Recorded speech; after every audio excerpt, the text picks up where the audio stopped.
রাস্তার কাজের সূচনা করলেন জেলা পরিষদের পূর্ত কর্মাধ্যক্ষ। ধূপগুড়ি ব্লকের মাগুরমারি ১ নম্বর গ্রাম পঞ্চায়েতের ঝাড়মাগুরমারি প্রধানপাড়া এলাকায় পথশ্রী প্রকল্পের অন্তর্গত রাস্তার কাজের সূচনা হলো। বুধবার এই রাস্তার কাজের শুভ সূচনা করেন জলপাইগুড়ি জেলা পরিষদের পূর্ত কর্মাধ্যক্ষ নূরজাহান বেগম।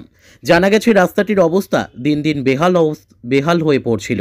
এই রাস্তা দিয়ে এলাকার ছাত্রছাত্রী সহ কয়েক হাজার মানুষ প্রতিদিন যাতায়াত করেন, তাই রাস্তা মেরামতের প্রয়োজন ছিল। আর অবশেষে প্রায় ১,৩০ লক্ষ টাকা ব্যয়ে ৩.৩ কিলোমিটার রাস্তা নির্মাণ করার কাজ শুরু হলো, যে কারণে খুশি এলাকাবাসী। এদিন এই শিলান্যাস অনুষ্ঠানে জেলা পরিষদের পূর্ত কর্মাধ্যক্ষ নূরজাহান বেগম ছাড়াও উপস্থিত ছিলেন স্থানীয় গ্রাম পঞ্চায়েত প্রধান বনশ্রী রায়, স্থানীয় গ্রাম পঞ্চায়েত সদস্য, তৃণমূল কংগ্রেসের অঞ্চল সভাপতি প্রফুল্ল রায়, প্রাক্তন উপপ্রধান জয়দেব ঘোষ, তৃণমূল নেতা বাবলু রায় সহ অনেকে। আমি জলপাইগুড়ি জেলা পরিষদের পূর্ত কর্মাধ্যক্ষ।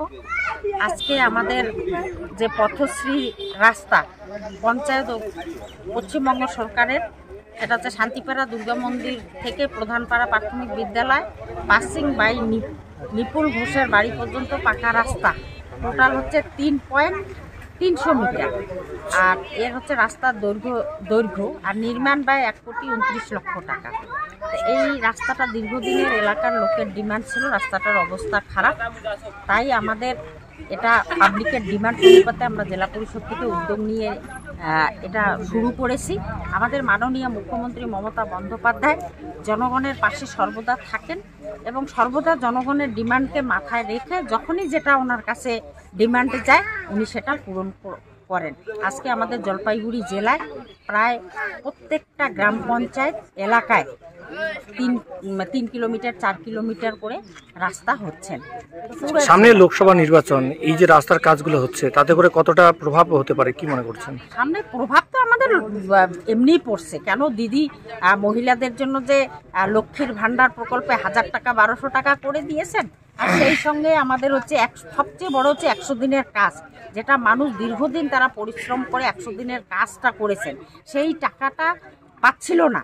আমরা দিল্লিতেও আপনারা দেখেছেন আমাদের যে সাংসদ মাননীয় অভিষেক বন্দ্যোপাধ্যায় এবং যারা হচ্ছে জব কার্ড হোল্ডার তাদেরকে নিয়ে দিল্লিতে পঞ্চায়েত ও গ্রামোন্নয়ন দপ্তর ভারত সরকারের ওখানে পঞ্চায়েতকে ডেপুটেশন দিতে গিয়েছিলেন, কিন্তু পঞ্চায়েত মন্ত্রী, ভারত সরকারের পঞ্চায়েত মন্ত্রী দেখাটা পর্যন্ত করেন নাই, বরং সেখান থেকে তাদের হেনস্থা করে তাড়িয়ে দিয়েছেন।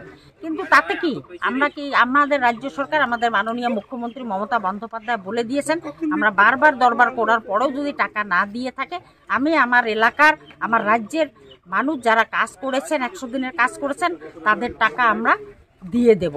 1 তারিখ থেকে প্রত্যেকটা জব কার্ড হোল্ডার যারা পয়সা পায় তাদের অ্যাকাউন্টে অলরেডি টাকা ঢুকে গেছেন।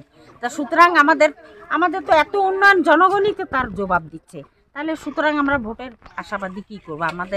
আমাদের জলপাইগুড়ি জেলায় তৃণমূল কংগ্রেসের যে প্রার্থী যিনি হবেন তিনি আমাদের বিপুল ভোটে জিতবেন, এটা জনগণ রায় দেবেন, এটা আমরা 100% আশাবাদী। আচ্ছা, আপনার এই এলাকার নাম? ঝাড়মাগুরমারি প্রধানপাড়া। আজকে কি হলো এখানে? আজকে রাস্তার উদ্বোধন হলো। কত কিলোমিটার রাস্তা হচ্ছে? 3 কিলোমিটার। আপনার বাড়ির সামনে দিয়ে যাচ্ছে এই রাস্তা? আমার বাড়ির সামনে দিয়ে যাচ্ছে। কতটা উপকার হবে এই রাস্তাটা হলে? অনেকটা ভালো হবে, রাস্তা হলে অনেকটা ভালো। এখন কি অবস্থা রাস্তার?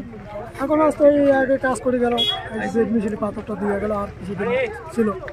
আচ্ছা, এই রাস্তা হলে আপনাদের সকলেরই ভালো হবে, তাই না? অনেক ভালো।